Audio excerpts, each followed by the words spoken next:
Jailer 2ல பிஸியா இருக்கார் ரஜினி அப்படின்றது எல்லாத்துக்கும் தெரியும். அடுத்து என்ன படம் நடிக்க போறாரு தெரியுமா? அதைத்தானப்ப ஏற்கனவே சொன்னீங்க, லோகேஷ் கனகராஜ் இயக்கத்துல நம்ம ரஜினியும் கமலும் சேர்ந்து நடிக்க போற படம்னு. அது ஒரு பக்கம் இருக்கு. லோகேஷ் கனகராஜ் தான் டைரக்டரா அப்படின்றது இன்னும் கொஸ்டினபிளா தான் இருக்கு. அபிஷியலா வரட்டும் சொல்றேன். ஆனா இதுக்கப்புறம் அவர் நடிக்க போற படத்தை திரும்பியும் அதே ஆள் தான் டைரக்ட் பண்ண போறாரு. லோகேஷ் இல்லைங்க, நம்ம ஜெயிலர் நெல்சன் தான்.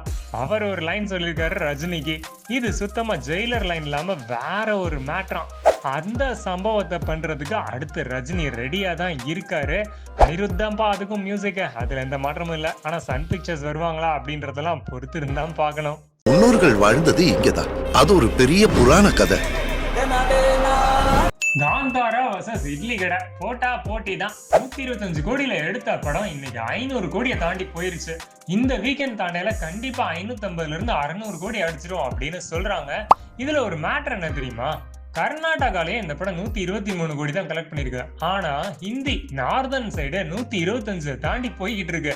அவங்களுக்கு தான்ப்பா இது ரொம்ப பிடிச்சிருக்கு. தமிழ்நாடு தான் இருக்கிறதுலே கொஞ்சம் கம்மி இருந்தாலும் அந்த படத்துக்கும் அவங்களுக்கான ஆடியன்ஸ் போயிட்டு தான் இருக்காங்க. இட்லி கடை என்ன ஆயிருக்கு அப்படின்னு பார்த்தா இந்த வீக்கெண்ட்ல 60 கோடியை தாண்டுன்றாங்க. 58 கோடியில இருக்கு. கண்டிப்பா ஒரு 70ல இருந்து 90 கோடிக்குள்ள இட்லி கடை அடிக்கிறதுக்கான எல்லா வாய்ப்பும் இருக்கு. 100 கோடி அப்படின்ற இலக்கு ரொம்ப ரொம்ப கம்மி தான். ஏன்னா 17ஆம் தேதி அடுத்து தீபாவளி ரிலீஸ்லாம் வந்துகிட்டு இருக்குல்ல. போலீஸ் ஸ்டேஷன்ல குண்டு பேசுறோம்ல சார், அதுக்கு திரி கொடுத்தவனே அவன் தான் சார். கேப்டன் விஜயகாந்தோட மகன் சண்முக பாண்டியனுக்கு அடுத்தடுத்து படம் வந்துட்டுதான் இருக்கு. இப்ப பொன்ராம் டைரக்ஷன்ல, அதாங்க வருத்தப்படாத வாலிபர் சங்கம், ரஜினி முருகன் டைரக்ட் பண்ணியிருந்தாரு. அவரோட படம் கொம்பு சிவி, இதுல சரத்குமார் முக்கிய கதாபாத்திரத்தில் நடிச்சிருக்காரு.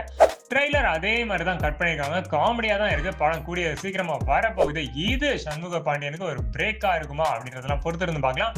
நீங்க லைக் ஷேர் சப்ஸ்கிரைப் பண்ணிருந்தீங்கன்னா அடுத்த ஒரு சூப்பர் வீடியோல பார்ப்போம். பாய்.